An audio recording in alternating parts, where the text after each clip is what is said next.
আসছে পরবর্তী খবরের দিকে। বিধাননগর পুলিশের বড় সাফল্য, 4 কেজি সোনা সহ গ্রেফতার দুজন হাওয়ালা কারবারি।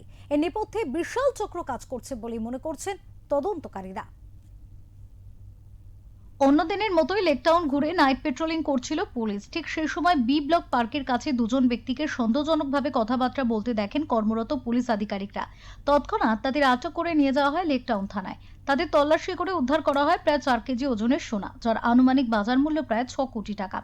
এই সোনা তারা কোথা থেকে পেয়েছে জানতে চাইলে উত্তরে যথেষ্ট অসঙ্গতি পায় পুলিশ। তারপরে গ্রেফতার করা হয় ওই দুই ব্যক্তিকে। প্রাথমিক তদন্তের পর পুলিশের অনুমান, উদ্ধার হওয়া সোনা ও ধৃত দুজন একটি বড় র্যাকেটের অংশ। এর পিছনে একটি আন্তর্জাতিক বা আন্তঃরাজ্য হাওয়ালা চক্র কাজ করছে।